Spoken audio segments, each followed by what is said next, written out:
Welcome to another Emerald Hill Skies live stream. We are so glad you're with us tonight. This is rather impromptu. It was just such a beautifully crystal clear night. We had to come. So whether you're with us for 2 minutes or 2 hours, we're glad you're here. We operate from the outskirts of Louisville, Kentucky. And let me just check and make sure our audio is okay as we get going here because it's, yes. Thankfully, the audio was working. Earlier tonight, I did another live stream and I had forgotten to choose the correct audio, and so I had to start over. We operate using a RASA 11, and this is a live view of it out there in our Pier-Tech 2 roll-off roof observatory. It's a rather moonlit night at 60% illumination from our friend the moon. But that's okay. I figure we need to learn how to live with the moon, don't we? Instead of just complain about it all the time. So that's why I thought we ought to go ahead and get started tonight, in spite of, the fact that the moon is there. We're using as our planetarium software tonight, Starry Night Pro Plus. And I love Starry Night Pro Plus because it uses these amazingly realistic pictures of the night sky. And we've been looking at Messier 94 for the last few minutes. We'll try to add the video about that if you want to go to the channel and search for it. It's just a short, what we call a sky portrait. We've already looked at M94. Let's look at another object here that we might be able to find. What I have here at the right of our Starry Night Pro Plus software is an observation list that comes with Starry Night Pro Plus, and it's called Tonight's Best.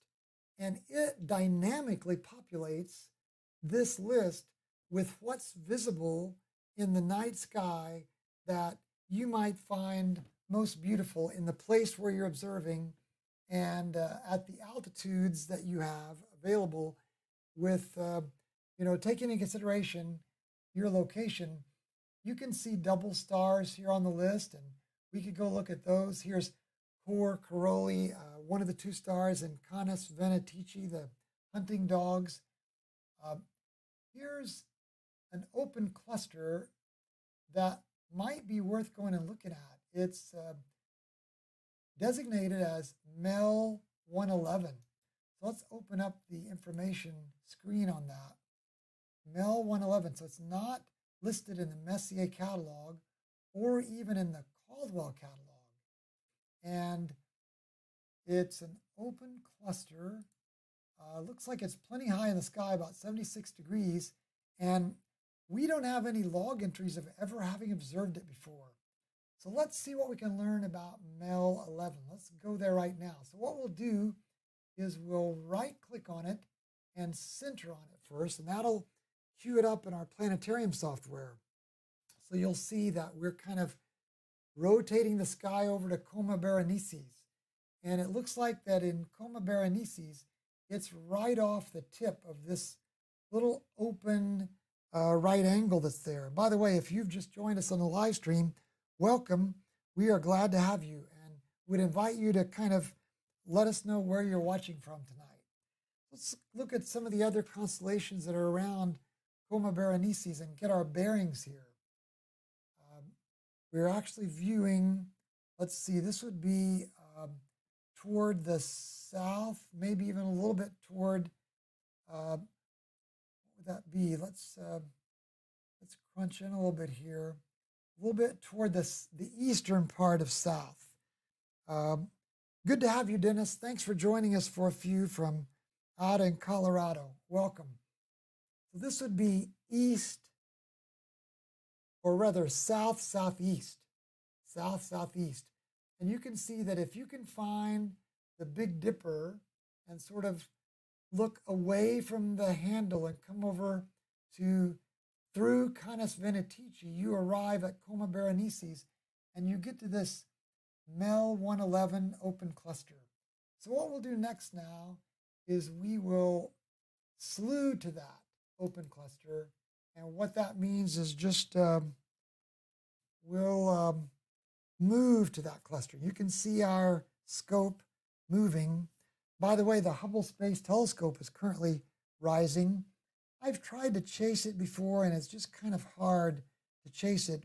If we prepare in advance, we can get our telescope in a place where it might be scanning through the night sky. But boy, I've tried to chase it, and it's just kind of a hassle to try to chase it with our mount. Maybe we'll get better at that later and be able to do that. But okay, it looks like our scope has settled on this spot, MEL 111. So this is the part of the sky that we're looking at. You can see the Big Dipper and the back of the handle there. And you can see we're looking through a lot of moonlight. But let's see just the same what our live view can see. So this is now over here on the left side. This is a live view through our ZWO ASI2600MC Pro camera. And we'll just stretch this out a little bit so we can get a little bit larger view of the night sky. And let's do a plate solve and sync first. And what this does is it takes a picture, as you know, if you've followed our channel before, or if you use this with your own telescope, it takes a picture of the night sky through the telescope. And then it compares that picture with its own library that's stored in the software that we've made available to it through software like SharpCap, the imaging program we're using. And it looks at the two and it says usually there's a little bit of a difference. And sure enough, there's an 1800th degree difference tonight. And what it will do then is it will move this cluster, MEL 111, to the middle of the frame. And it'll also insert a correction in the mount, in the model that we're making tonight. And that way, the other movements of the scope will be a lot more exacting.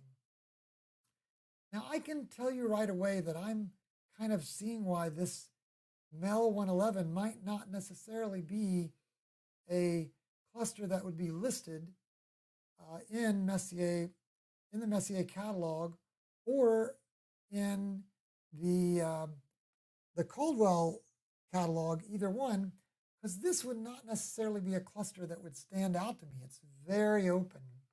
But what let's do is let's go to MEL 111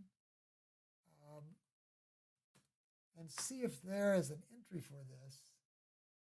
Yeah, it's called the Coma Star Cluster, MELOT 111. So MEL is abbreviation for MELOT. We're learning together here tonight. It is in a catalog called Colander 256. It's a small but nearby open cluster located in Coma Berenices. Contains about 40 stars. So that's not a lot of stars, but they're brighter, between magnitudes 5 and 10, and makes a distinctive V shape when Coma Berenices is rising. So let's go back to our live view. Let's see if we can find this V shape. Would this be the V shape? I suppose it would be. Kind of trying to imagine. Guess this is the V shape. Not a lot of V there, is there? But it says it's a distinctive V shape and it's used often to represent the tail of Leo. However, in 240 BC, Ptolemy III renamed it for the Egyptian queen Berenice's legendary sacrifice of her hair. How about that? So, V shape. MELOT 111, 40 stars. Let's look and see if there's the Coma Star Cluster. I'm going to just start a little log entry here about this because we viewed this open cluster of around found 40 stars and honestly had trouble identifying the quote, distinctive V shape. So I'm just being honest here. A little bit hard to decide what is the V shape. But now we've been to Lot 111. Now here's a guy on cloudy nights that did a sketch of this. Yeah, I'd say his view is about like ours. Maybe the V shape is bigger than what we were allowing for. So let's try to look for something bigger than this. There are 4 stars in a row, and here are about 7 equidistant stars. Let's go back to our live view. We are out at the full view here. I'm trying to figure out. Now here looks like those four views, those 4 stars you see. And then it goes down what he's sketching. Well, there you go. Malat. Looking at it in Stellarium, I can't really distinguish the shape either. Dennis, thank you so much for helping me out. I guess this is Malat 111. It's why it didn't make the Messier catalog. But here's what's important. We have been able to check the path and the spectroscopy of these stars, and we can tell that 40 of these are traveling together. So somewhere there is a V shape that of stars that are traveling together. Not a lot of, now this guy came up with this view as well. Kind of just a loose cluster. Pier-Tech, good to have you here. M94. Oh, do I still have that on M94? Let me change that title. Yeah, because now we're working on Malat 111. And I forgot to change that. A loose open cluster of 40 stars in Coma Berenices. Sorry, I hadn't changed that. Thanks, Pier-Tech, for alerting us that we hadn't changed that title. Let's just look at a couple of others here and see if we can. Here is free star charts. Let's look at this. Wow.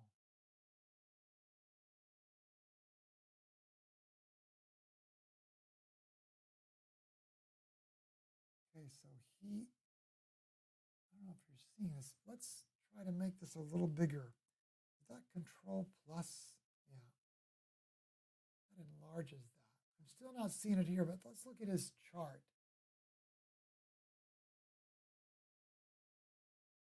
Boy, not a lot there.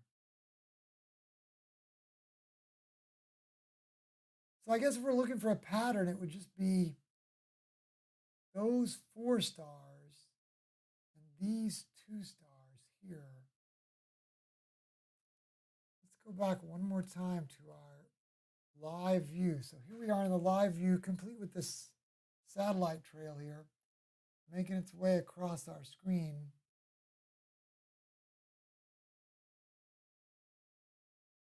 You know, this might be it. Here are these 4 stars in a row. Using the finder chart we were just looking at, those 4 stars, and then here are a couple of stars. Let's go back to the live view now. Yes, I think it's actually over here, such as it is. Malat 111, so there you go. We finally found what we thought was the V, but not a lot there. Now there's another satellite making its way across the screen. Okay, we're going to call it at Mala 11, part of tonight's best.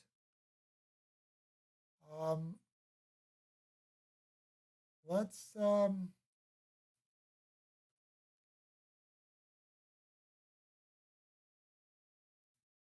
crunch this list again, and I'm going to get rid of that and search for lists again. Tonight's best. And again, let it go through that sort. Yeah, that does make more sense, doesn't it, Papa Tech? You're in Florida. What are your temperatures and weather tonight in Florida? And Dennis, what kind of skies do you have in Colorado? This is a beautiful sky here in Louisville tonight. That was Malad 11. Here's the Needle Galaxy. I feel like we've done that quite a bit lately, but let's go there anyway. Slew to the Needle Galaxy and center on it. Very close by. Let's zoom in. And let's also open up a information window. This is Caldwell 38. We just finished our look through the Caldwell objects. Clear skies, but lots of wind. Sorry about that, Dennis. I can see the Needle Galaxy right there in the middle. So let's don't even do a plate solve. Let's change this title to, let's go ahead and use the Caldwell object name, C38. And while we're at it, let's change our title before I forget. C38, the Needle Galaxy. And now let's switch to our imaging sequence. A couple of nights over the past few days, we've been out in the observatory and just taking care of some chores. And boy, it's been fun. For example, we've started working on the roll-off roof motor. Now, I don't know if we show you a, let's see, if we zoom in on the scope, let me look at that picture with you. Yeah, just barely in the background. If you look really closely, there's a new frame in the background here. And that frame extends from the floor of the observatory up to the roof. And right up in the roof is the motor that we've got in there. It's an Alico 4 horsepower motor. I forget the model number of it, but it's in the 3,400 range or so. We're not quite done with the support structure, but you know what? It's already working.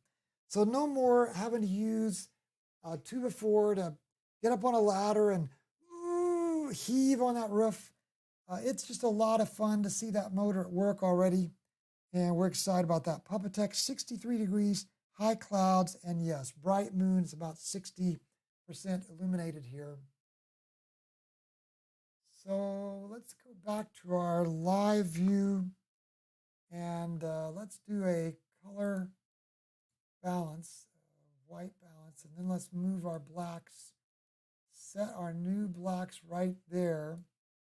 Then let's bring our mids over.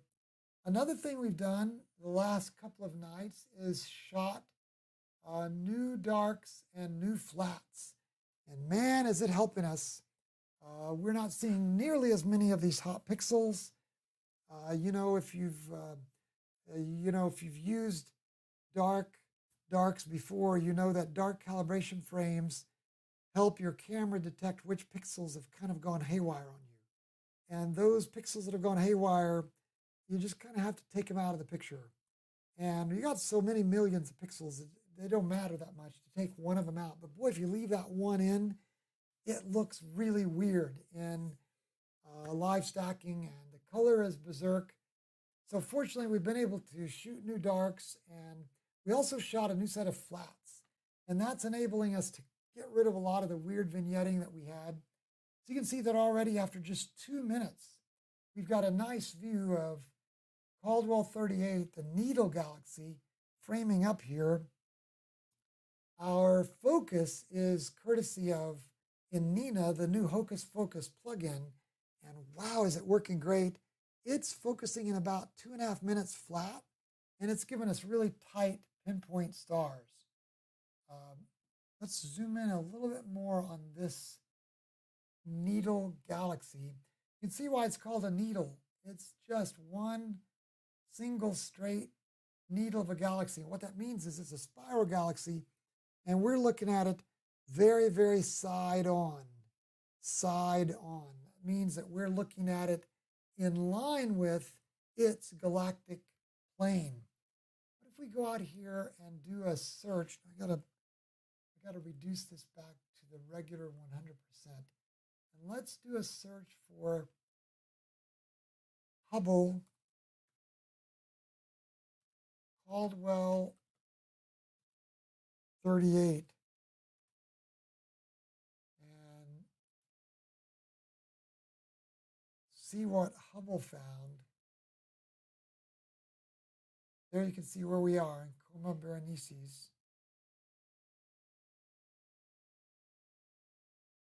So where is the picture?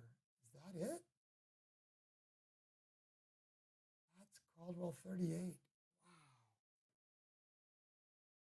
That's just striking. When I first saw that, I didn't even recognize it. It's so beautiful, isn't it? Look at the detail that they coaxed out of that Hubble view.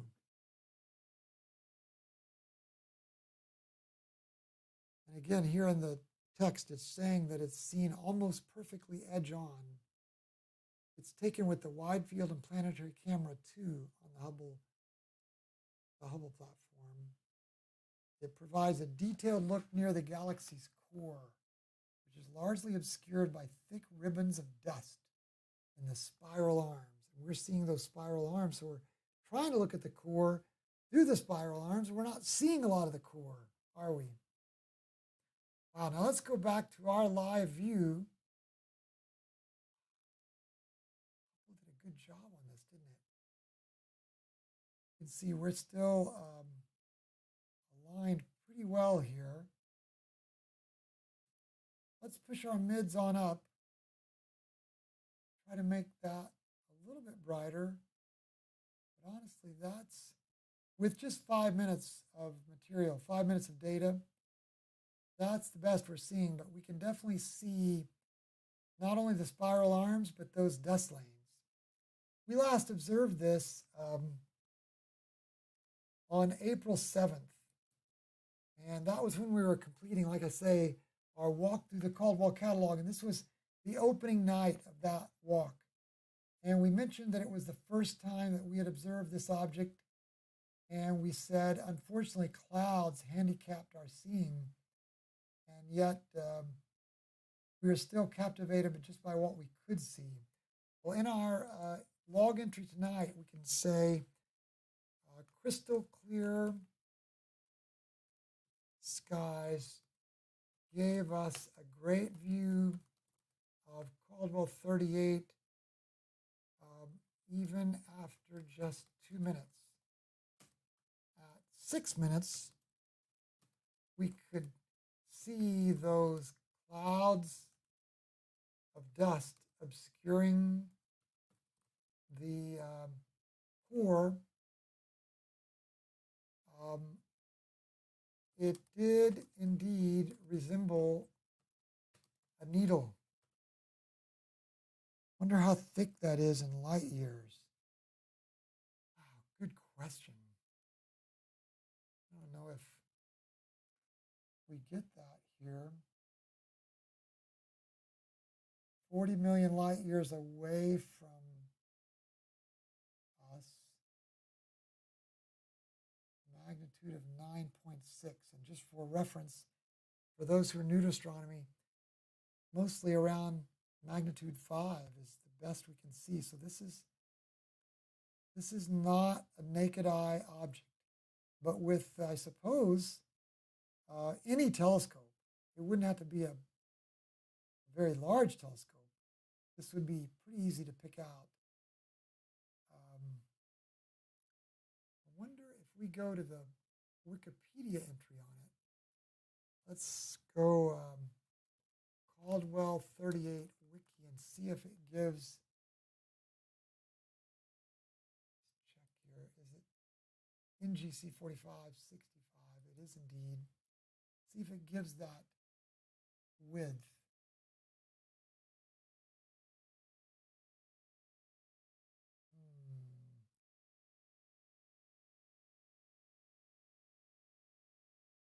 Giant spiral galaxy. It's more luminous than the Andromeda.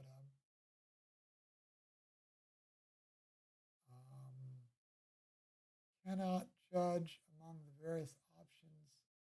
Maybe a barred spiral, pseudo-bulge,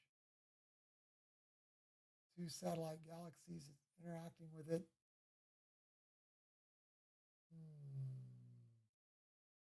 Not a lot here about its width.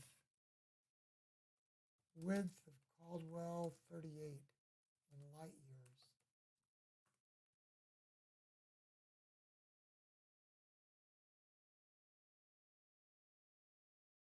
Looks like it's 40 to 50 million light years away. Ah, oh no, that's not even the same.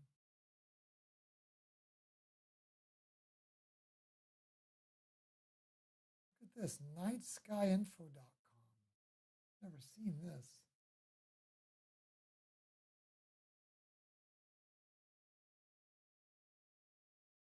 NGC 4565. Needle Galaxy, Caldwell 38. Large Edge-on Galaxy. Thought to have dark matter halo with a mass of several 100 billion suns. That's a lot of mass.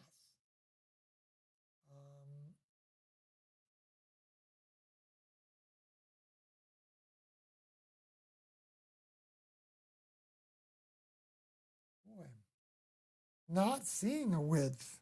Oh, Pier-Tech found it. 100,000 light years wide, 1/10 thick. 100 light years thick.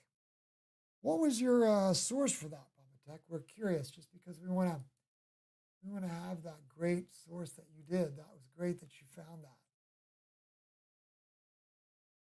Save this. Exactly as seen. It's a beautiful galaxy. It sort of looks like a flying saucer, doesn't it? Okay, so that's one of tonight's best. I'm going to put Pier-Tech's info here in the observing. Pier-Tech helped us determine that it was about the same size as the Milky Way, parentheses, 100,000 light years. About the same size, wide. And around 100 light years thick. That's thicker than the Milky Way, I think. Pretty impressive. We got some other double stars. Here's the Whirlpool Galaxy. So let's stop our sequencer and let's go to the Whirlpool Galaxy here real quick. It is Messier 51. It's a very popular target among astrophotographers because it's so unique. It is, you search needle galaxy thickness. Okay, so you use needle galaxy. I like it. So let's use the name instead of just the Caldwell designation. It is a galaxy interacting with another galaxy. Quite an interesting object. Let's kind of get a feel for where this is in the night sky. This is pretty much, this is north. So there's Draco. Let's put up the Big Dipper So right off the end of the handle of the Big Dipper. And it's away from the open cup is where the Whirlpool Galaxy is. And we'll center on that again since I've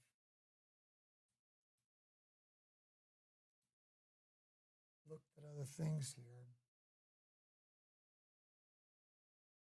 Using Starry Night Pro for our Planetarium software. So you can see it's quite an interesting object. Some people think it looks like a letter G.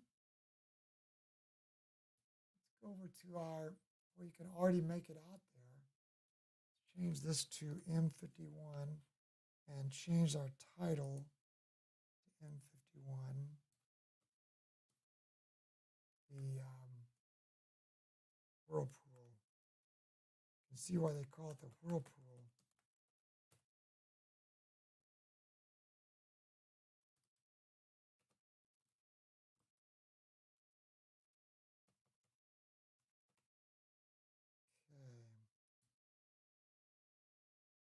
All right, so let's go back out to our full auto view. I don't think we need to play solid because we can already see it right there in the middle. Let's just start our imaging. Notice that the sequence that we have programmed in SharpCap clears the last live stack automatically. If we weren't doing this with a programmed sequence, we'd need to remember to clear out the last live stack. We're doing 20-second exposures here at 100 gain. And already with 20 seconds, you can see that we have a decent view of it, which is amazing, in 60% moonlight. We'll go ahead and reset the black level there to correspond to this, and then we'll start zooming in. Look at that. You can already make it out. What's not to like? One of my favorites to return to. Whirlpool is amazing. Now, let's see if we can remember this other galaxy. This is M51 interacting with, this one starts with the number 51, right?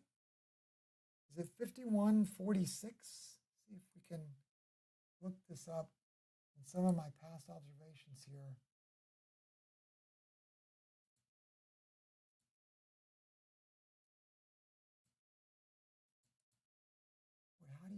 There we go. 5195. So the one, oh, it's right here in our Planetarium software. The little galaxy it's interacting with is called NGC 5195. And then this Whirlpool Galaxy is typically referred to as Messier 51. So let's start a new log entry for tonight. This is our 67th live stream, by the way. And let's write here that in spite of a 60% moon, we could make out this target with just 3-second frames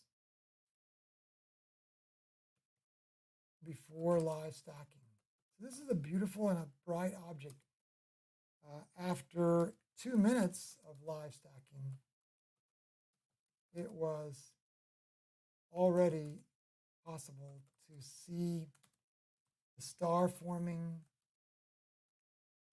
regions, the new stars, and the dust lanes in the spiral arms. Amazing. I think this is cool that we're kind of seeing these galaxies cannibalize one another here in this horrible tug of war. It's remarkable, isn't it? I have a feeling we know which one's going to win. Don't you guys think? I think the bigger galaxy, M51, is going to win. Let's go just a little bit beyond our optical zoom and just get a feeling for the structure with our digital zoom. This is at 230% of our camera's ability to pair with a RASA 11. You know, you're aware that a RASA 11 is a pretty wide field of view. What is it, like 1.5 degrees or something wide by 2 degrees? I forget the exact field of view, but it's huge. And so we have to zoom in pretty tightly. Some of you guys have telescopes that have a much longer focal length, meaning you have a lot better zoomed in view for this. But I'd say even with 200%, which is this view right here, we're not seeing so many mosaic, pixelation structure, that pixelation that kind of distracts us too much, are we? This is quite beautiful. Now, this color balance is always hard for me in moonlight. I can never quite decide. Now see, look, we did this color balance, and look what SharpCap's automatic color balance found for us. So I have to bring up the red just a step and bring down the green if the moon is bright. And then I have to remember to set this black level over here. So we bring in more of those blues. Of course, it helps to just bring up the blues manually. Bring up the blues. It makes me want to go to YouTube and find some old saxophone song, Bring up the blues. That might be too much.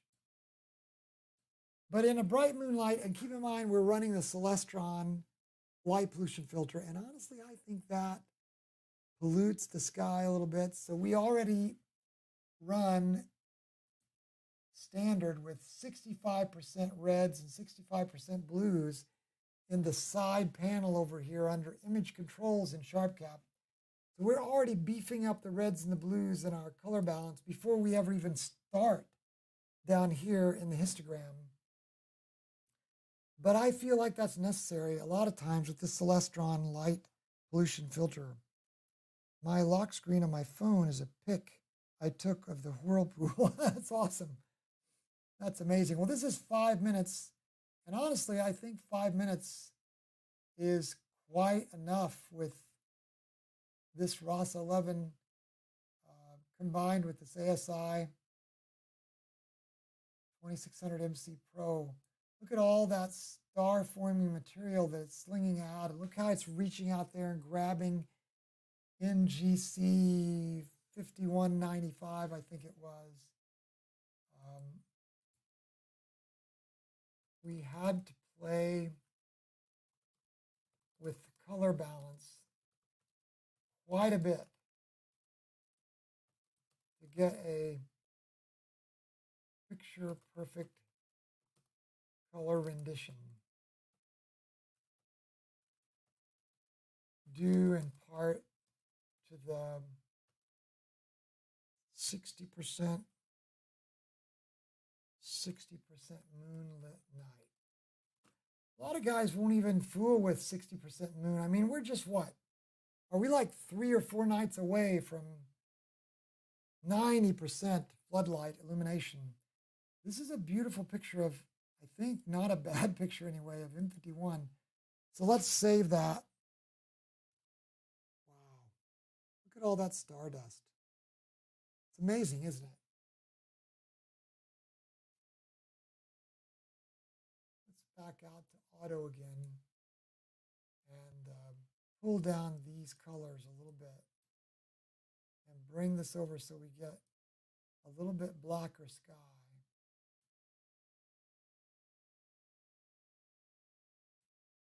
Bring down those reds a little bit till that's just a jet black sky.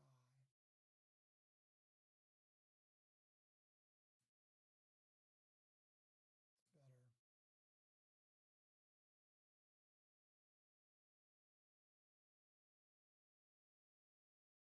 I'm looking forward to getting out in the warm weather.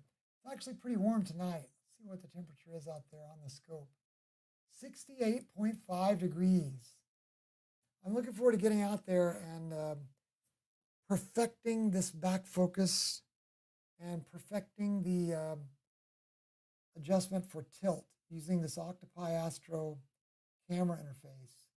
And I think once we get the back focus adjusted better, that this odd kind of color shape that we get here sometimes when we really push the colors, I think it's going to help us get rid of that.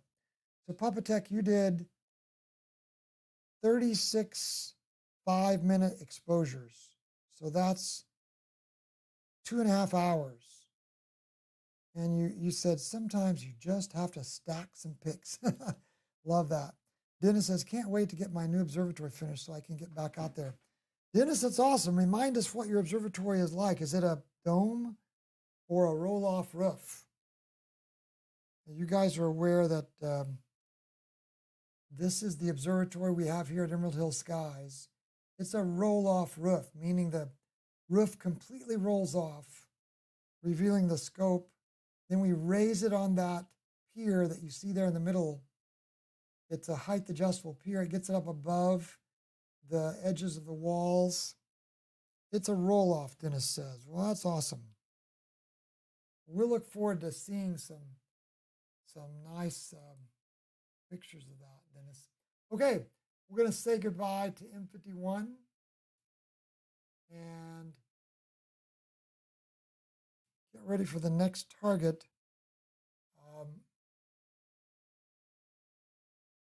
I see the Black Eye Galaxy. I think we observed it recently again in our Caldwell.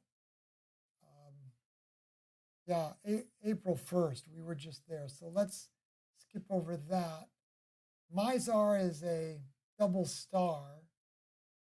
It's interesting nonetheless because it was an eye test. M3 is a globular cluster. By the way,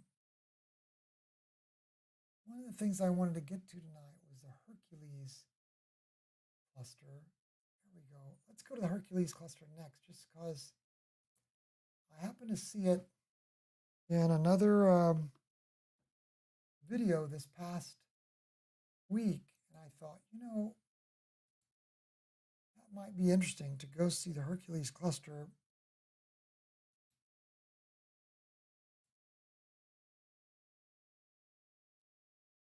I guess our observation list says we were just there. Oh, it was during the Messier Marathon. So I'm sure we were there for 3 minutes is all. We were there during the Messier Marathon. We just reported on the Messier. Let's see where we are. Obviously in the constellation Hercules, east-northeast. So again, here's Ursa Minor looking away from the cup. So if you could pretend like you're going out the back of the Little Dipper, it would be here inside of this keystone feature. This keystone feature is actually fairly easy to recognize in the eastern sky. Whoops, get you back on the screen. This keystone feature is fairly easy to recognize in the eastern, northeastern sky. And looking out the back side of the Little Dipper, you can see that keystone, and midway on this side of the keystone of Hercules. Oh yeah, look at that. Wow, we don't have to do live stacking at all on that, do we? Let's do a plate solve while we're here, because I can tell already this is M13, isn't it? Is that what the Hercules cluster is? M13, right? Yeah, M13. M13. I'll go down in our title just in case somebody stops by. M13, a huge globular cluster. And let's do a plate solve here while we're at it. Just because I can tell we're just a little bit off. Let's get this, we moved around the sky some, and we'll get this model inserted in, get this correction inserted into our model so we can be a little bit more accurate in the other slews, the other movements. We're going to wait here and see what SharpCap tells us. We were a third of a degree off. Yeah. This will help us correct that. You can see it just literally moves the target in the center of the picture. And then we can zoom in. Wow. Isn't the Hercules Cluster an amazing sight to behold? Over here in the add a log entry. Every time I see this, I'm in awe. Such a huge pack of stars traveling together through the night sky. It really is amazing. Let's look at the description here. Let's go ahead and start live stacking just so we don't really need to live stack, but let's live stack while we read about it. The Great Hercules Cluster is one of the sky's most precious jewels and the finest globular cluster in the northern hemisphere. Visible to the naked eye under dark skies, M13 looks like a fuzzy ball of light in binoculars. A moderate-sized telescope and high magnification shows a blazing ball of stars.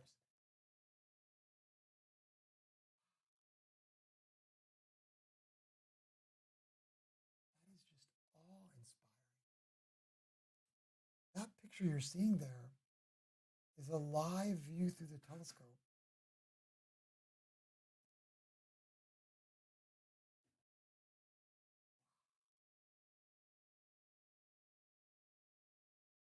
I don't know about our color balance.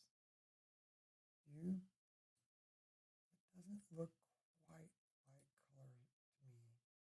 But then again, I am colorblind. Bring up the reds a little bit. And bring up the blues just a... Nope, the blues didn't work.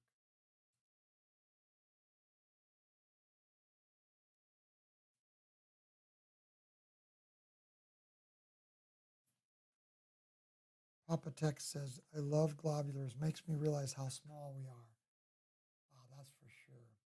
How many stars would that be? Oh, it says here, 400,000. Spread across 140 light years of space. So 400,000 stars across 140 light years.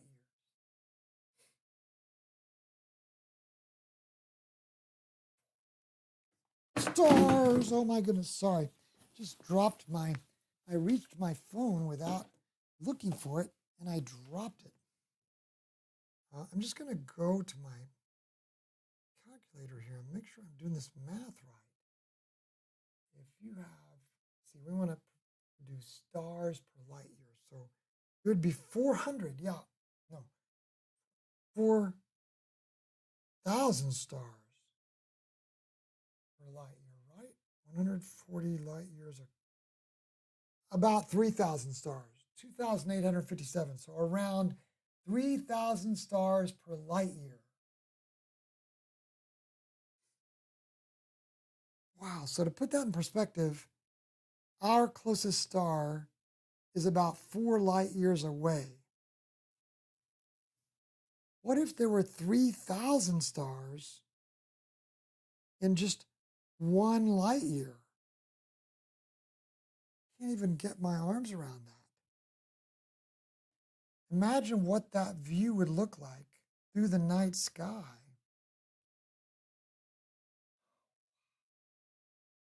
The star density near the cluster center is extremely high, with stars separated by only a few astronomical units. Wow, an astronomical unit is the distance between the sun and the earth, which is just 8 light minutes or 9 light minutes. So imagine a world in which we would have entire suns as close as the planet Uranus. Imagine a double star system with the other star being about the same size as our sun. Think of what a day at the beach would be like. You could suntan both sides of your body at once. Wow, I can't even get my arms around that. Would there be a night sky, or would it always be daylight? Exactly, Dennis. And right, Pier-Tech. I think it depends on whether your planet is happening to be revolving in between the two stars. I suppose while you were away from the two stars, you'd have this twin high beam headlights looking at you the whole day through, and it would burn you alive. It was originally discovered by Edwin Halley, better known for predicting the return of the comet that still bears its name. M13 was selected as a target for one of the first radio messages broadcast to extraterrestrials from the Arecibo Observatory in Puerto Rico. If alien civilizations exist in the Great Hercules Cluster, we won't receive their reply, though, for 50,000 years because it's 25,000 light years away. And the radio message traveling at the speed of light hasn't even covered the first, what? If that message was sent in what, I'm guessing the 90s, it's only traveled 1,000th of the distance to this cluster. So this is huge. Back to our live observation.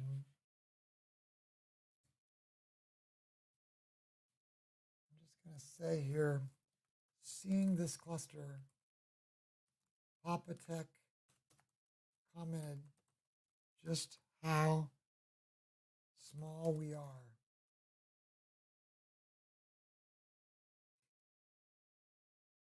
He is so right. This is huge.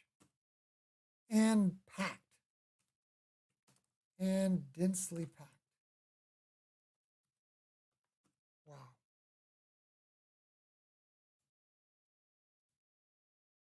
Wow. There are some other co-travelers here. I don't know if you can see this one over here. See that little splotch?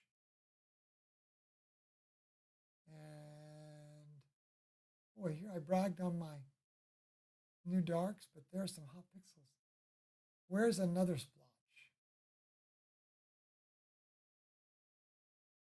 Let's go back to our Planetarium software and zoom in on this. So I suppose that let's get our, wow, we haven't centered on this or something? Why don't we have our, where's our red rectangle? We've lost our field of view indicator here, haven't we?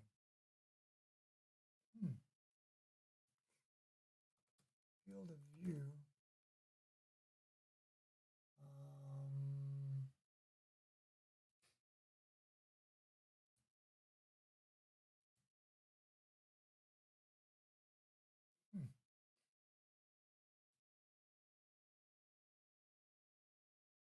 Where is it we set that? Field of view indicators. Why isn't that on?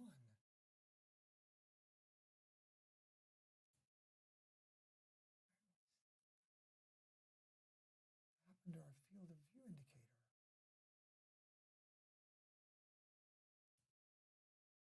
What in the world happened to that?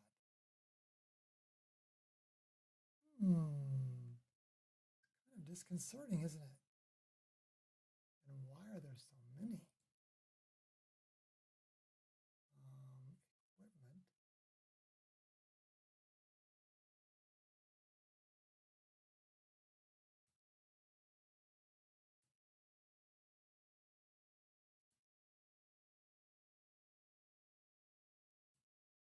Equipment. I'm mystified by this.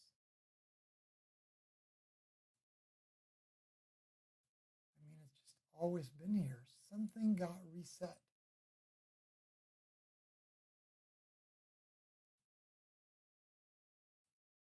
Maybe when I installed a Starry Night companion software, which I did install this past week, it overrode it. But man.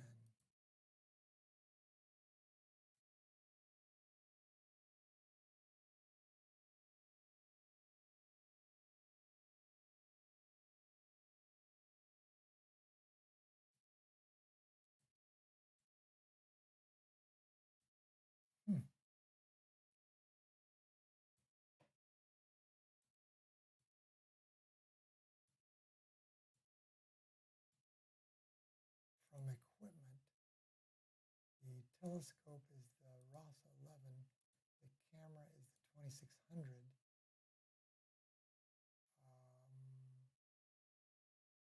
Let's make it green so I can tell it apart.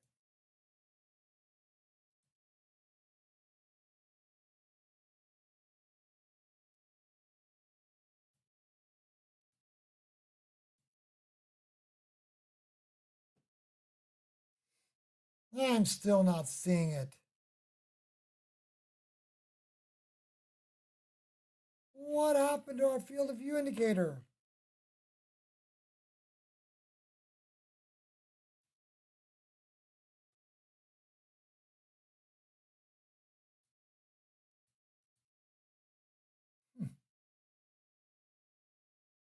Dennis said good night. You have to work tomorrow.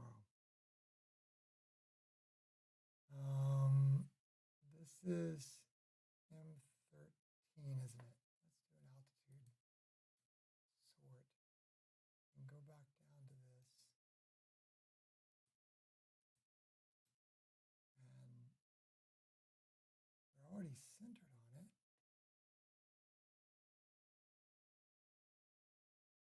it. This is not good. We've lost our field of view indicator. Well, anyway, it's an amazing object, isn't it? So let's save this now as seen, properly named. Papa Tech, thanks for stopping by. You've got an early meeting too. We'll catch you later, Papa Tech. Now I'm really bothered by this fact that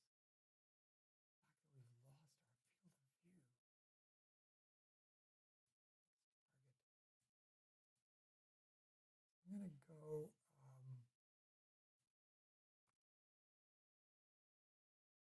field of view indicator. Let's turn it off and then turn it back on.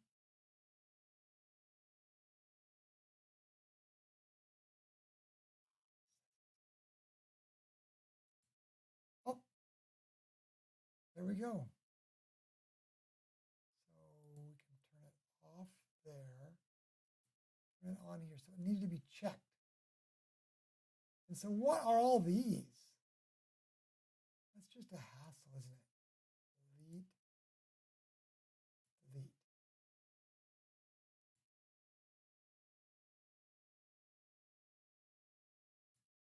Delete. I'm just going to get rid of these real quick because these are just a hassle.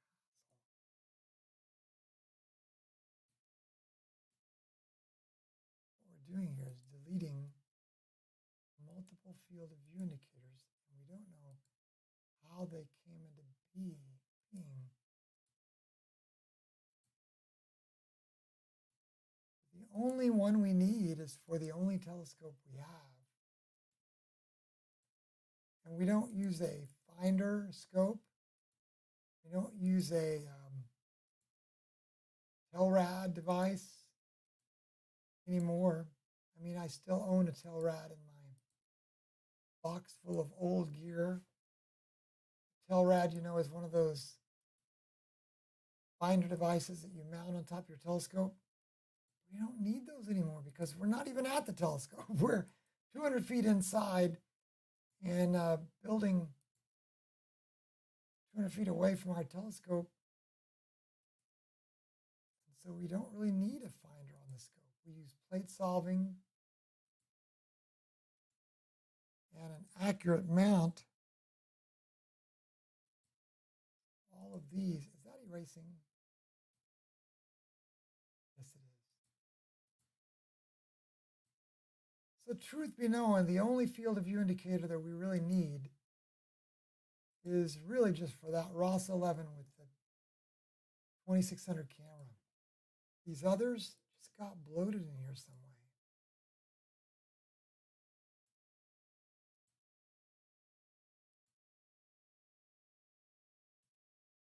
There's the 2-degree one. Some of these might be left over from prior install or something. There's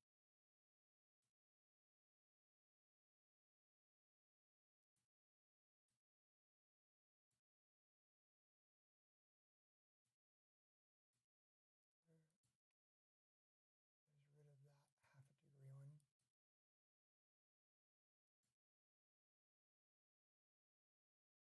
You really don't need any of these custom ones.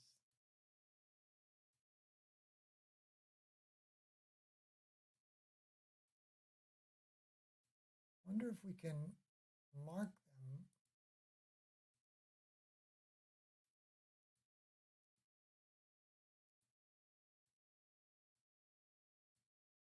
And then unmark one we want to keep. And then say, nope, can't delete a group. Have to delete these one at a time. See that Telrad? That's the way it looks in a Telrad device. Your inner circle is, I think, 1/2 degree. Your middle circle is at 1 degree. And your outer circle, I think, is at 2.5. A long time since I used a Telrad. Probably a 1.5 years.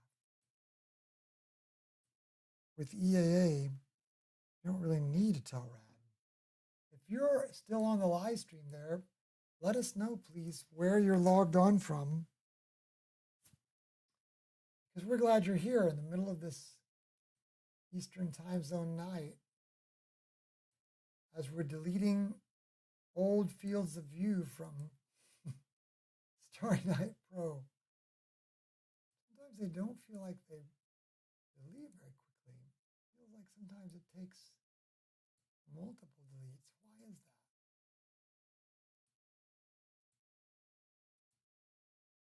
See, that 2-degree one didn't delete. There it went.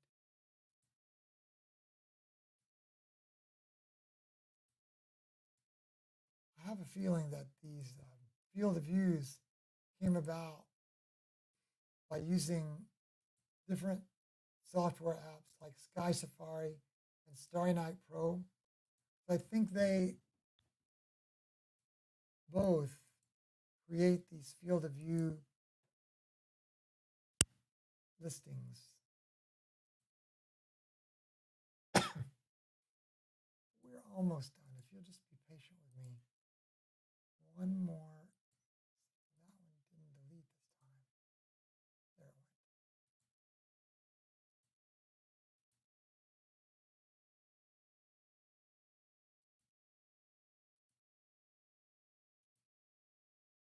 went. Okay.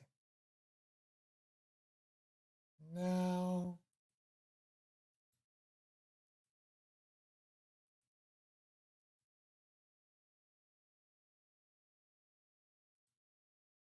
turn our RASA. So there's our RASA field of view. Hola, Jorge Calderón, de Perú. Yo pienso que vino otra vez hace meses atrás. Pienso que Jorge vives en Lima. No fue Trujillo. Pienso que fue Lima. Anthony, good to have you. It's always confusing because I always want to say Nick as your first name. Yes, good to have you aboard, Jorge. Anthony from Rochester. I remember, Anthony, talking to you via personal messaging in cloudy nights. I think we talked about I'm going to try to actually visit you when I'm speaking up in Rochester in a few weeks. So I'm looking forward to that. Thanks for stopping by the live stream. It's great to have you. Jorge, por favor, otra vez, ¿dónde está? Jorge lives on a farm. So we're going to go back to our lists and go to tonight's bests. Live in a farm in Peru, so away from the city. I bet your night sky views are great then, Jorge. Well, I bet you look up in the sky and I bet you see the large Magellanic Cloud, and I bet you see the small Magellanic Cloud. I bet you see the Omega Centauri and all the other targets we can't see from here. Bortle 4, that's pretty good. We're about Bortle 6 here. Right on the border, Bortle 5, Bortle 6.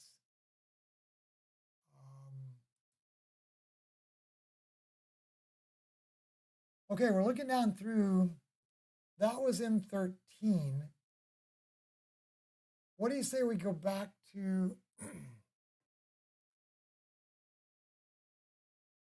we're already out of our live stacking. Let's go back to M3. Jorge says, and the Carina Nebula, Eta Carina. Wow, that's cool. So Jorge, do you have a telescope or binoculars, or normally you're looking with the naked eye at these things? I bet they're beautiful just the same. You can see the scope moving a bit out there. Mark, good to have you aboard. Welcome. Looks like the scope has zoomed in. There's our view that's live. You can see the moon is that big blinding searchlight beacon up there. That's a live view through our, this is a ZWO ASI2600MC monochrome camera that sits on top of the telescope. You can see it here in this view better. It's on an equipment plate that resembles kind of an outrigger. It's kind of perched there on top of the scope, on top of the dovetail bar. It's that red camera at the front of this collection of equipment. Excuse me, I'm so sorry. You can tell it's getting close to midnight. But that's, this view that you see here is through that red 178 monochrome camera. So you do have binoculars at least. Wow, I bet Eta Carina and the Magellanic Clouds are incredibly beautiful through binoculars. We're so, I guess, envious of you because of the things you can see in the southern hemisphere. Thank you for being with us tonight. So now let's go look at this M3 here. Let's center on it. You know, in Starry Night Pro, you can hit the space bar and it just jumps right there. Looking back a little bit so we can again see where we are. Here's the Big Dipper. And if you use the handle to try to draw Arcturus, you're sort of passing by M3 on your way. Open up an information pane about it. It's another globular cluster, but it's not going to be as big as, there it is. It's just waiting for us there. Wow. It's not as big as the M13, but it's still beautiful in its own right, isn't it? Let's do a plate solve so that it enters that slew into the correction for the model. Wind clear, yes, it is great. Sounds like you get some clouds now and then, Jorge. I guess we all do, don't we? Up in Rochester, Anthony, I bet you never have clouds in Rochester. It never rains in Rochester, New York. 1/3 of a degree off. Okay, so we'll get this corrected here, and hopefully that'll help us on the next slew to be more accurate. So there you go, M3 right in the middle. Can you believe that's a live view? I don't think we need to stack this. We're going to say here, didn't need to stack anything to enjoy the beauty of M3. I wonder if it has a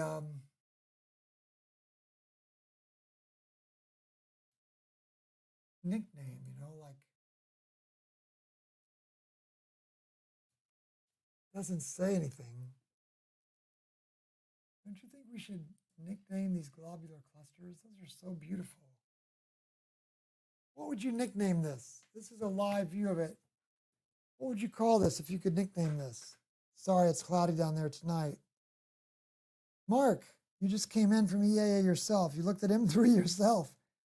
Got some things working thanks to watching your videos. Oh my goodness, Mark, you're so nice to encourage.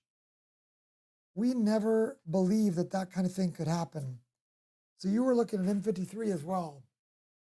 We're kind of transfixed here at M3. This is beautiful. Let's just do a quick snapshot of this. Make sure that it's named correctly. M3. Let's put this title correctly. M3, a globular cluster. Okay, so let's just do a snapshot of it.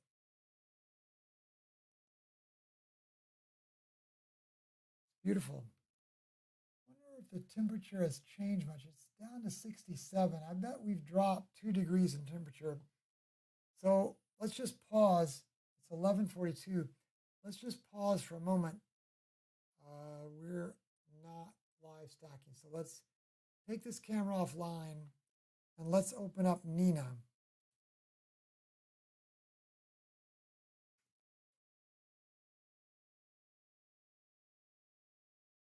And connect to the camera in Nina. I think you have to do this separately.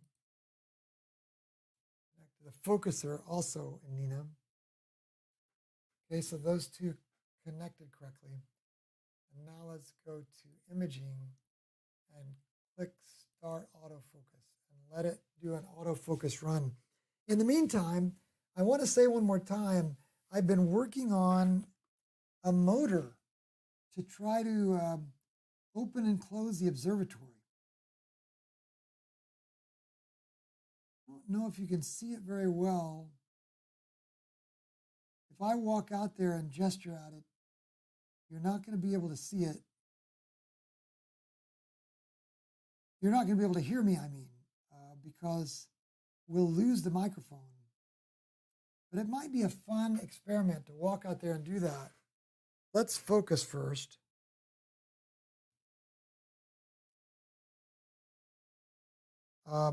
We use Nina's plugin called Hocus Focus.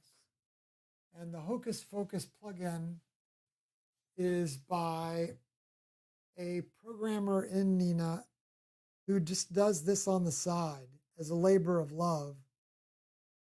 And boy, are we glad he does, because it's just completely brain-proof almost.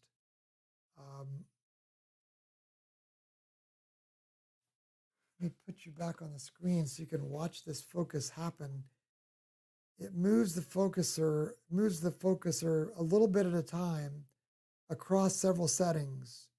And based on the focus that it tries to achieve in your picture, it moves the focuser to the point that the stars are getting so much bigger. And of course, that's what we don't want in fine focus, because in fine focus, we want pinpoint stars. So we want them to be as small as possible. And that's what it's doing now.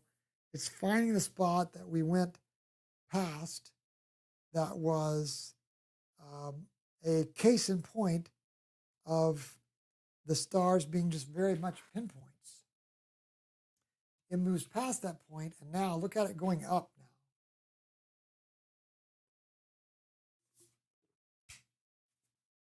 now. And it moves the focuser out until it's convinced that it moved past the best focus position. And then it resets the focuser to the best pinpoint stars it could find. And we had this little aberration here, so I hope our focus is good. I don't know if we should run this again and hope for a better. I think the scene kind of got messed up here. Tell you what, let's see what it looks like. So you go back to equipment and unhook the focuser and unhook the camera. And then we close. And what I think we'll do is go to the scope. And I think what I'm going to do is walk out there and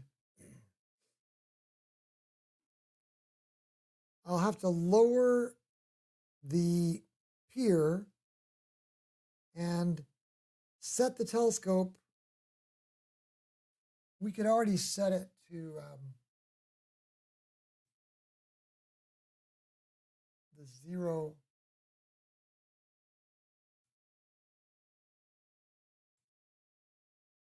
In other words, to the pole star. I'll have to move the telescope down and get it out of the way of the roof. And then I'm going to close the roof and then open it back up again. And this will be the premiere of the new Emerald Hill Skies rolling roof. I don't quite have it all done yet. You see on that back wall, I'm going to build a little bit more support structure, but I'm already using it. So why am I going to do that? Just because I think it's probably for the best. Okay, so while I'm walking out there, let's go over here to a YouTube window. Let's call up some space music copyright free.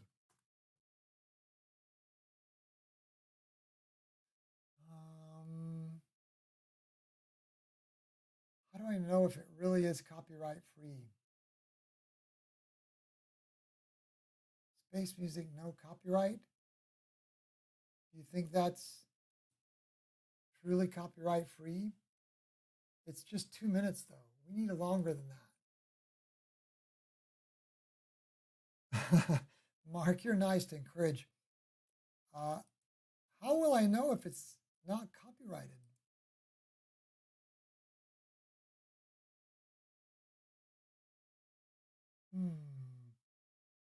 You know what? I did get permission to use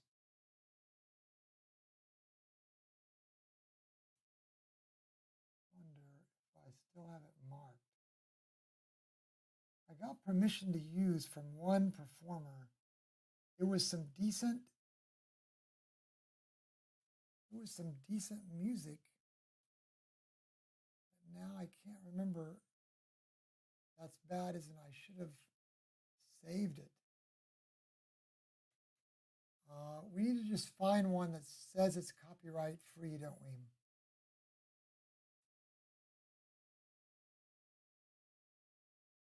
You can name your price for the whole album. Download. $0 downloads work too. That sounds like it's not copyright free. Royalty free space music. How long is this? Just 4 minutes. That's not long enough. Do you guys have any suggestions for royalty free space music?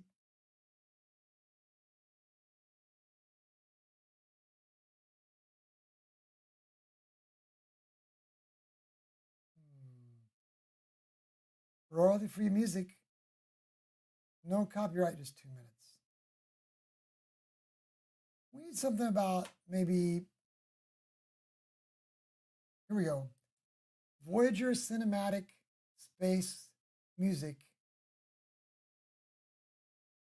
royalty free.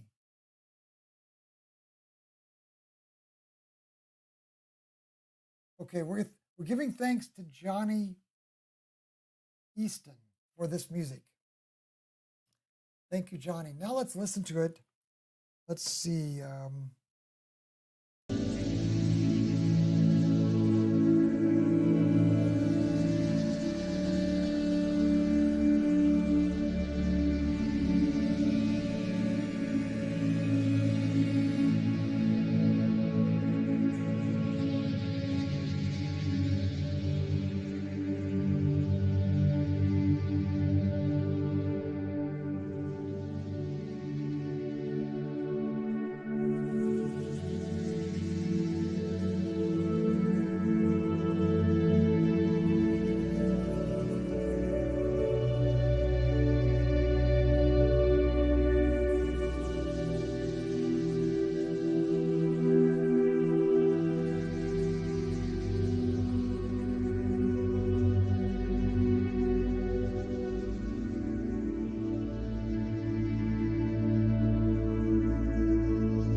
fun, right? Hey, if you guys don't mind, while you're here, let's see, how do I go back?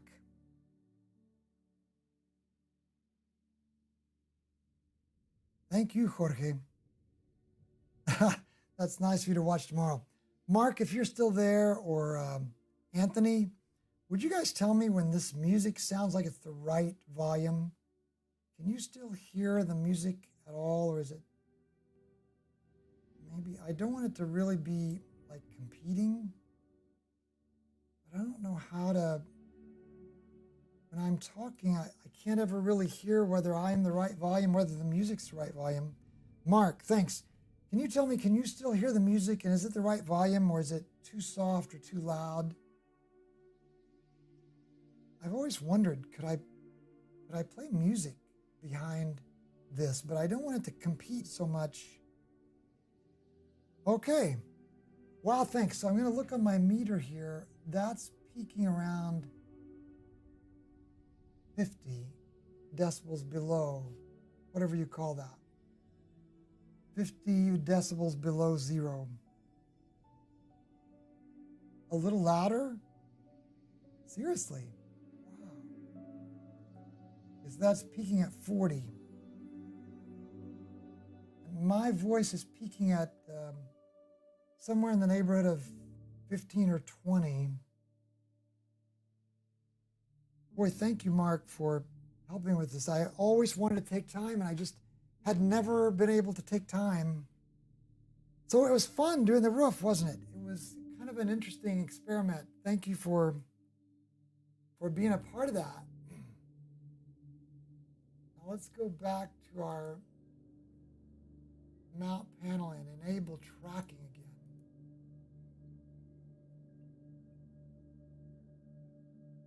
And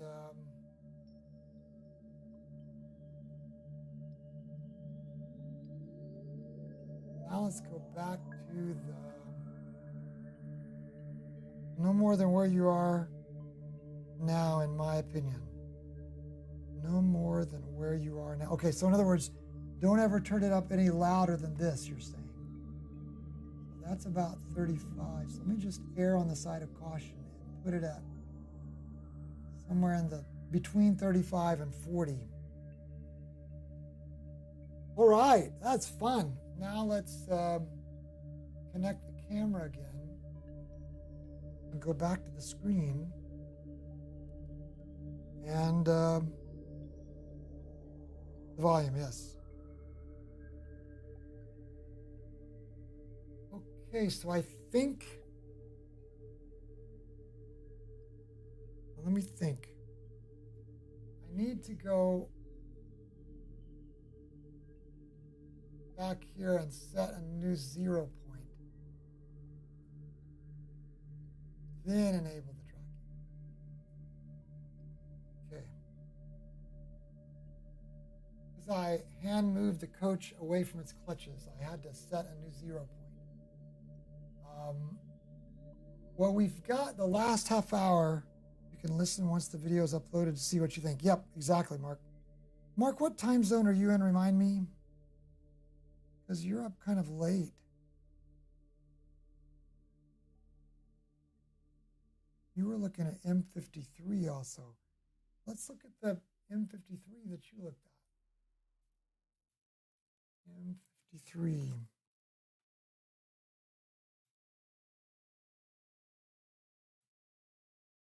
This is another globular cluster. You're in Eastern, so you're up late.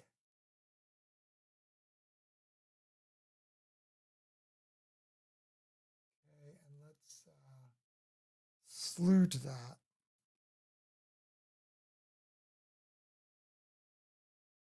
And this is located above Virgo. So this is in the southern sky. So about 70 degrees up in the south.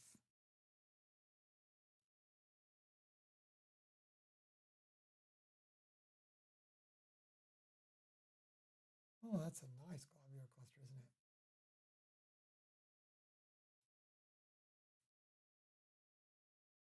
M53. Bright globular cluster, easily visible with binoculars as a faint glow. Telescope will show the cluster brightening towards the center. Higher magnification will begin to resolve some individual members. A fainter globular cluster, NGC 5053, is less than 1 degree away. It's one of the most distant globular clusters from Earth, lying more than 60,000 light years away. You understand globular clusters. For those of you watching the video recording, perhaps globular clusters are a part of our own galaxy, usually. So let's go take a look and see what we've got here. We should, this is M53, Toledo, Ohio. I think I remember you once before being on, Mark, because I think I sang that John Denver song to you. Saturday night in Toledo, Ohio. That's about all I'm going to sing, because I don't want to make fun of your town. M53, a globular cluster.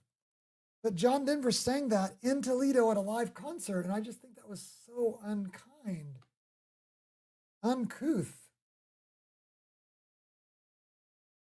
Let's go back out to the full view and quickly do a plate solve.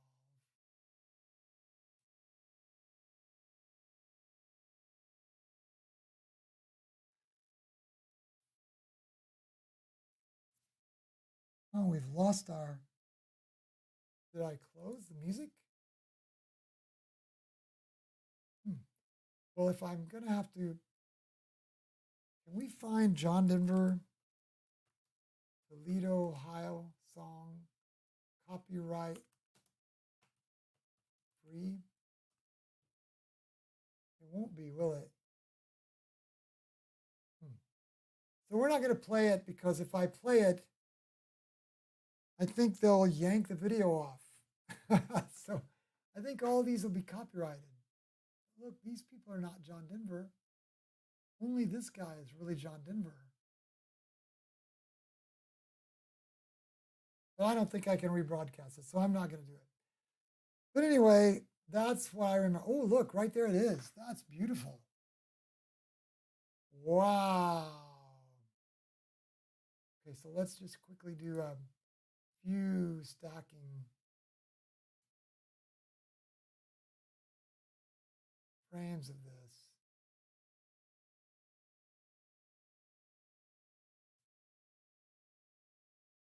M53, I saw that during the Messier Marathon. And in January, I wrote, nice globular, amazing nucleus.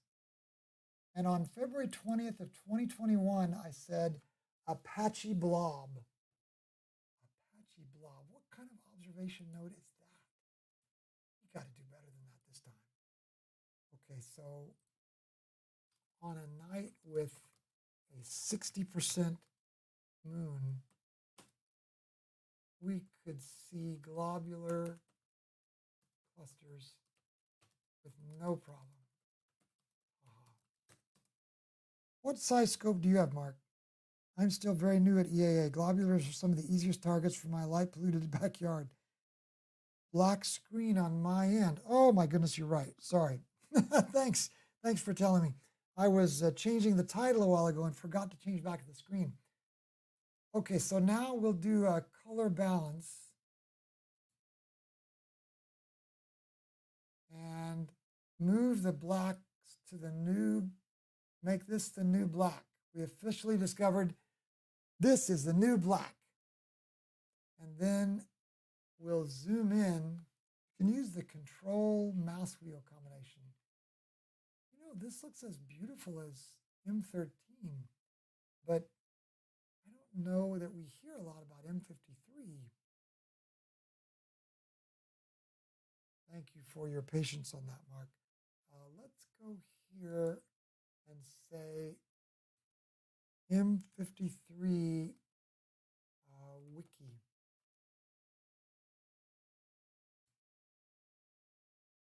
Oh, it's a self-propelled gun, an American-made tracked self-propelled gun, an M53. We weren't talking about that M53. So sorry. How embarrassing. Okay. A C5 with an SV Bony 305 camera. That sounds like a really nice camera. Wow. The globular cluster in Coma Star Cluster is discovered by Johann Bode of the famous Bode's Galaxy, right? In 1775. Man, that's awesome. Way back. 2.5 centuries ago. M53 is one of the more outlying globular clusters, being about 60,000 light years away from the galactic center and almost the same distance from our solar system, has a core radius of 2.18 parsecs, which, what's a parsec? Like 3 light years, I think? Why don't they just say light years? Why do we have to say parsecs? I don't get it. Considered a metal poor cluster. You know, metals are basically anything outside of what? Hydrogen and helium. So all of your carbons and whatever other things there are out there besides hydrogen and helium. Let's see. Abundance measurements of cluster members on the red giant branch show that most are first-generation stars. That is, they did not form from gas recycled from previous generations of stars.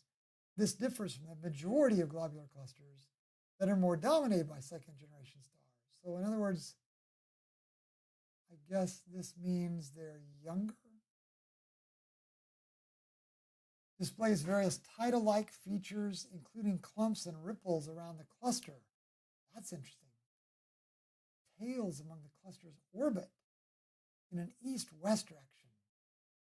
And a tidal-like structure appears to connect M53 with the close, very diffuse NGC 5053. Let's go find out. Let's go back to our Planetarium software. Very inexpensive setup. I'm just getting my feet wet. But that SV Bony, that sounds like such a nice camera. Where is this NGC 5053? It should be over, if our field of view is correct. Sometimes my field of view is skewed. Let's go back to the live view. So this is the live view now. And let's zoom out.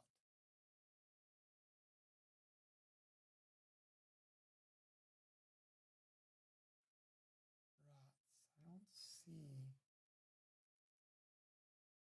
So the cluster must be up and down. What direction is our scope looking? Pretty much up and down. So we're skewed with our field of view, and we didn't pick up the other globular cluster, NGC 5053. That's a bummer. But wow, is this, I almost think it's more striking to look at it like that in a jet black sky. Save a picture of this. Beautiful is that? Wow. Thanks for telling us about that, Mark.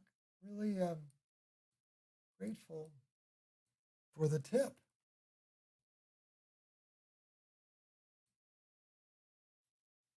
And you said you were Eastern time zone in Toledo, Ohio. $140 camera. How did I get it in my head that SV Bony meant expensive? They must have some expensive cameras, and I just must have noticed the expensive ones.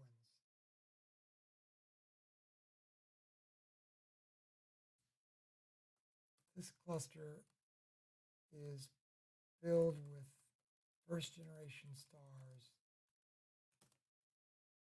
Maybe that means they're older stars, because they're first generation, you see.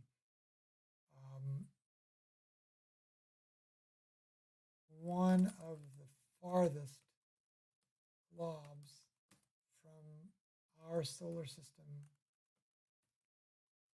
and from the galactic center. say 60,000 light years, I think.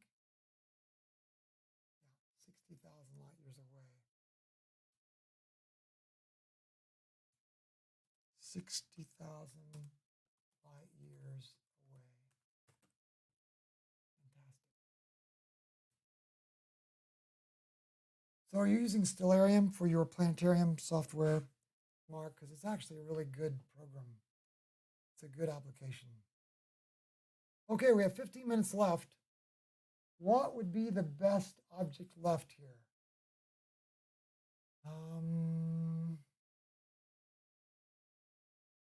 There's M101,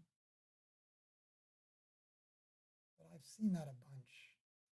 I think if we show the info on this, not as much as I would have thought. Let's go to M101. If I've only observed that 4 times, let's go there. Let's go back over here and end the live stack first, though. A little bit more polite rather than to see those streaks. M101 center slew.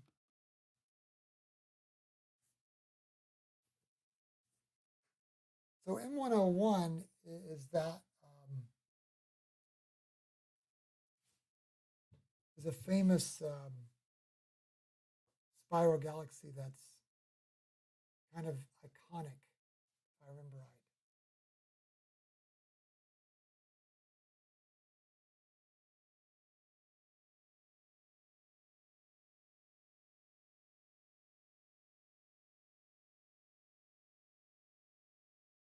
It's been a fun view of the meridian flip, hasn't it? To just see the scope completely change to Pier West. It was Pier East a while ago, now it's Pier West. Fun. Our music definitely stopped. Wonder if we can try that again. There it goes. And I'm using the Mark Ritchie setting of between 35 and 40. Okay, back to the live view. We're gonna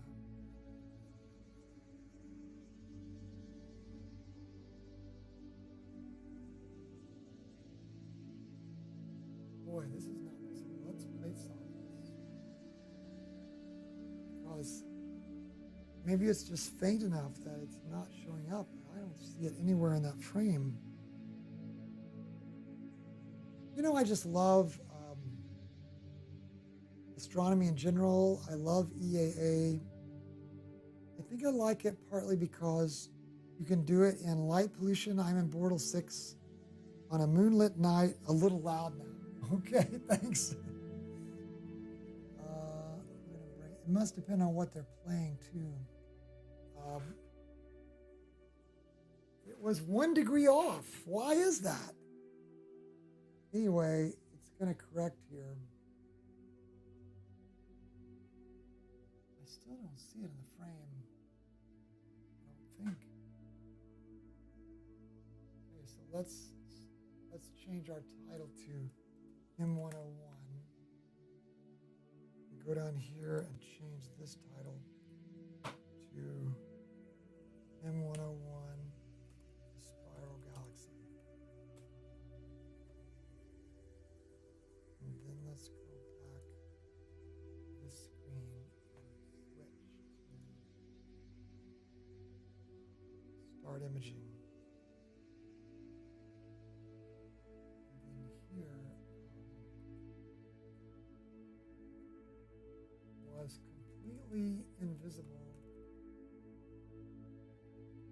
in the 3-second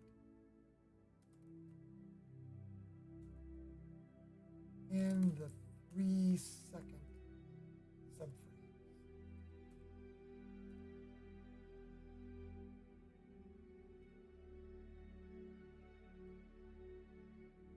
Oh, I wonder if that's it right there. So it's like super tiny.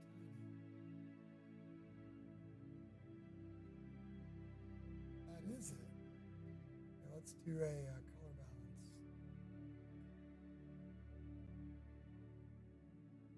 maybe we just had the black level set incorrectly. Yeah, this. Oh, yeah.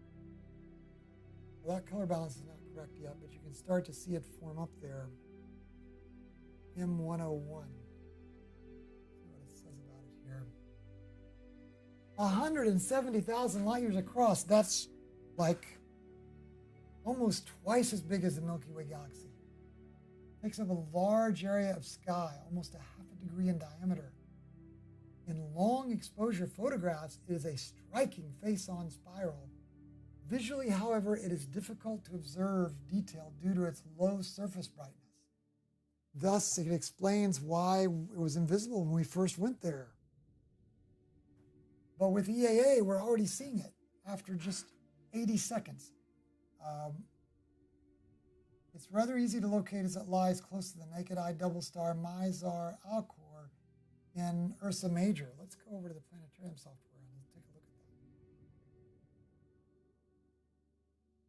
at that. Okay, so here's the Big Dipper, and here's Mizar and Alcor. So if you extend the handle, except for that last segment, it'll basically go right to it. So it's almost right on the meridian.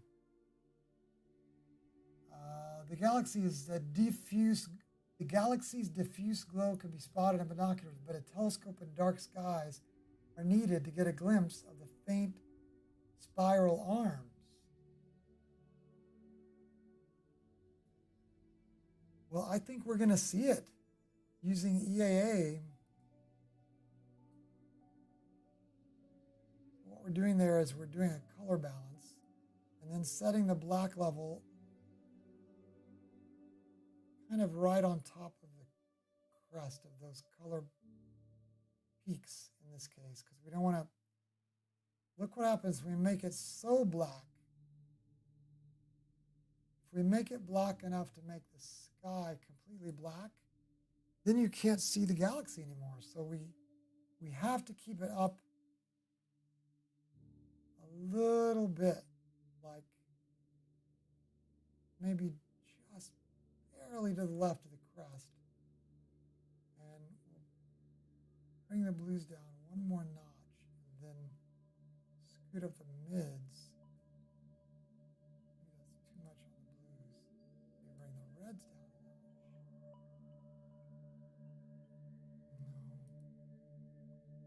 This whole color balance thing is really tricky to me because I am kind of colorblind, so I have no idea what looks right to a person that has good color perception.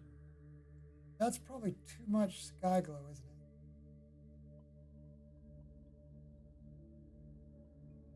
Let's look at a picture of the way this looks to other cameras. Zoom in on this in Starry Night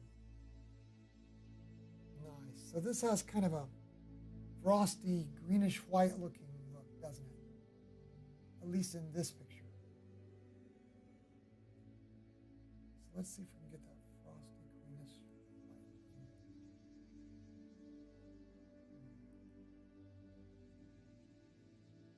More blues. More greens.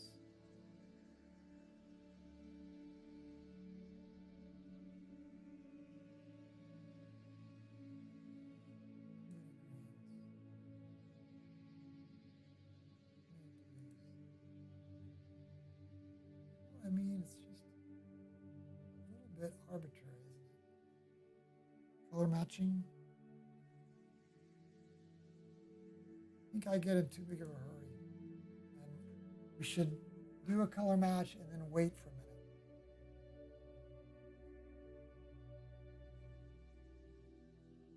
Too red, right?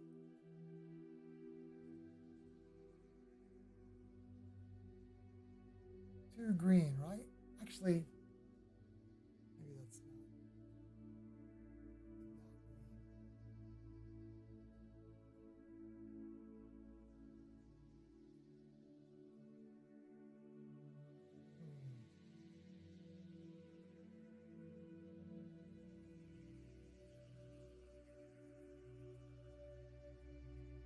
Either way, take a look at the way we're starting to see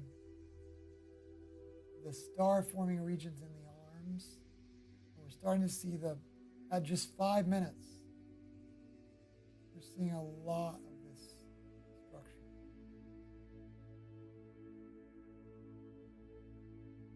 It's amazing. Wow. Imagine being able to look down from the top of the Milky Way and see the galaxy we're in and be able to have like a red pointer that points at the Earth to let us know where we are, but we'll never have that vantage point probably, will we? Not in our lifetime. It's pretty good, Mark says. That's nice of you to encourage me. Okay, we're going to save this. And so let's summarize what we've looked at tonight. Let's go back here and observing sessions. And let's look at this session.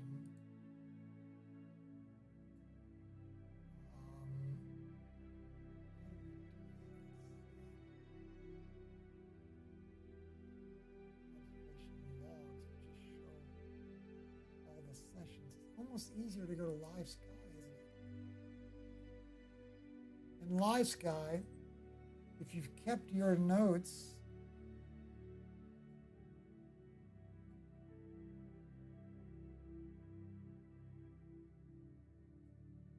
you can go to sessions